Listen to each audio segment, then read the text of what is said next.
I was just strumming some chords on my guitar here. Well, that's actually what I'd like to talk about today. I was playing in the key of C the whole time, meaning I was using the notes from the C scale to make the chords on the guitar. But I switched from C major to C minor halfway through. Well, let's use solfege to help you understand. Here are the solfege syllables for a major scale. Do, re, mi, fa, sol, la, ti, do. And here are the ones for a minor scale. Do, re, mi, fa, sol, la, ti, do. Which ones changed?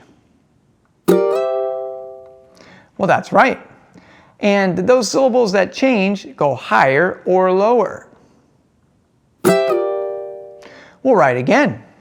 So we can say we lowered the 3rd, 6th, and 7th notes of the scale, which makes the syllables change from mi, la, and ti to me, le, and te. We call it going down a half step, which is the smallest distance between two notes and is the very next note on a piano keyboard. Now the flat sign in music notation is what tells you to move the note downward. And since those notes get a little lower, the sound becomes a little darker and can even make it sound a little sad. Now let's have a little fun with it. You've probably heard this song before.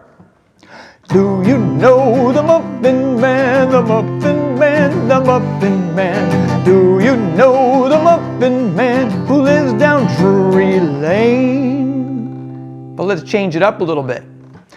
Do you know the Muffin Man, the Muffin Man, the Muffin Man?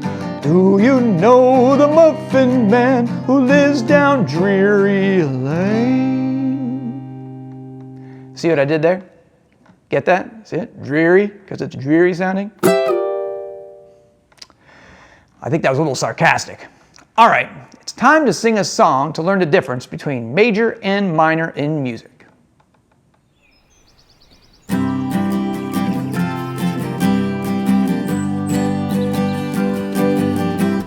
When you sing a song that's major, you're feeling happy and carefree.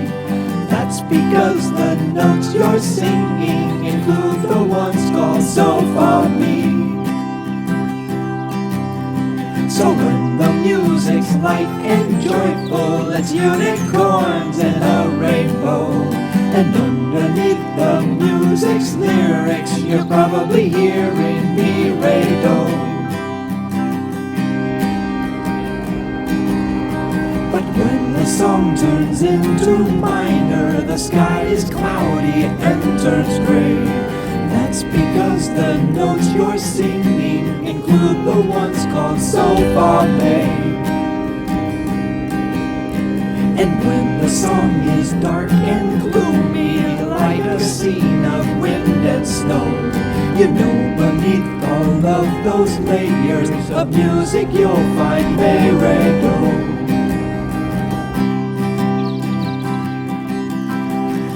Re, mi, fa, sol, fa, mi, re, do, mi, re, do. Do, re, mi, fa, sol, fa, mi, re, do, mi, re, do. So picture this, you're on vacation under the palm trees by the sea. Everything is feeling groovy. You're right where you would want to be. Now what do you hear in the distance? Some music on the radio. Chances are the scale you're hearing, do, re, mi, fa, sol, la, ti, do. But then you learn you're only dreaming. You realize there'll be no fun. Your vacations become a nightmare, and your instinct is to scream and run. Your life's become a horror movie, and you just don't know which way to go. The background music to this bad dream, do, re, mi, fa, sol, la, ti, do.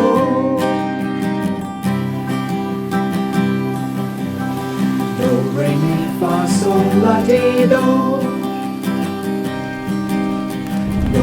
re, fa, sol, la, ti, do.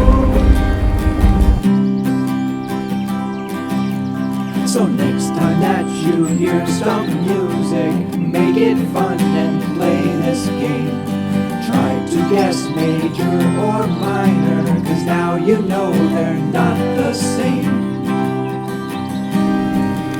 This concept of minor and major is quite important, you can see.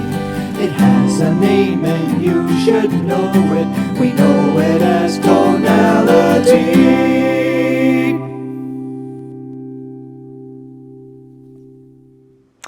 Well, I hope you have a little bit better understanding of the differences between major and minor in music. Well, what's that? Well, that's a very good question. And the answer is absolutely not. There's a lot of other factors that set the tone or mood of a piece of music besides the tonality. Tempo, or speed of the music, dynamics, the volume of the music, and the way in which the music is performed are all factors in how the music will make you feel. Here's an example. Taps, which is played at funerals to honor soldiers, is in major. It's actually just a major arpeggio, which is a chord with the notes played one after another. It was written this way because it was meant to be played on a bugle, which can only play a limited number of notes. But even though it's in major, you wouldn't say it sounds happy, but it can be very emotional and uplifting. Well, a real famous example of this would be Mozart's Rondo from his 11th Piano Sonata, or Rondo alla Turca as it's known. It's in minor, but the way it is written makes it sound playful and maybe even a little mischievous, kind of like Mozart himself.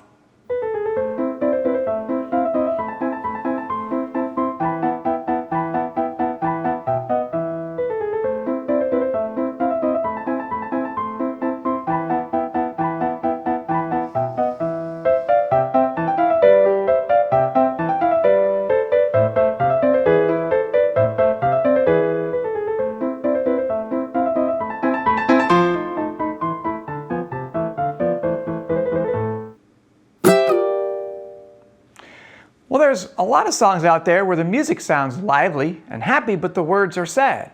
Or where the music sounds dark, but the words are uplifting. So I guess what I'm saying is, music is one thing where you can break the rules and not get in trouble. And that goes for major and minor tonality for sure. That's what makes music interesting. Now go and see if you can guess the tonality of the music you hear out there in the world. All right. Until next time, see ya! Okay, everybody, it's time to check your understanding of the information from the major and minor video. Only 6 questions this time, so let's get started. Number 1. When a major scale is changed to a minor scale, what happens to the notes? A. Some notes get louder. B. Some notes move higher. C. Some notes get longer. D. Some notes move lower.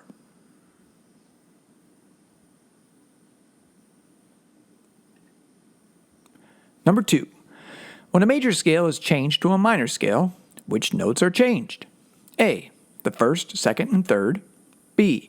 The fifth, sixth, and seventh. C. The third, sixth, and seventh. Or D. The third, fifth, and seventh.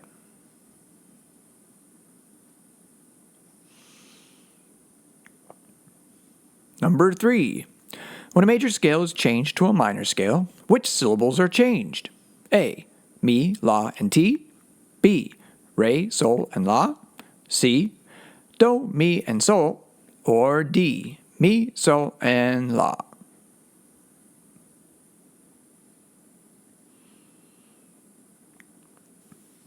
Number 4. When a major scale is changed to a minor scale, how much do the notes change?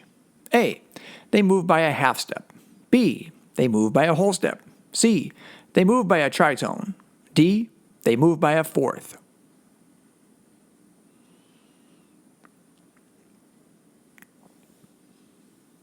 Number 5. What is tonality in music? A. The timbre an instrument makes. B. The key or scale of a piece of music. C. The tempo of a piece of music. Or D. The tone an instrument makes.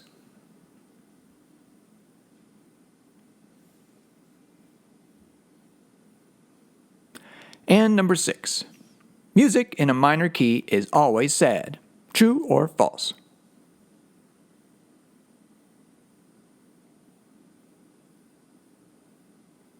Okay, everybody, that does it for our Check for Understanding portion of the video. See you for the next one.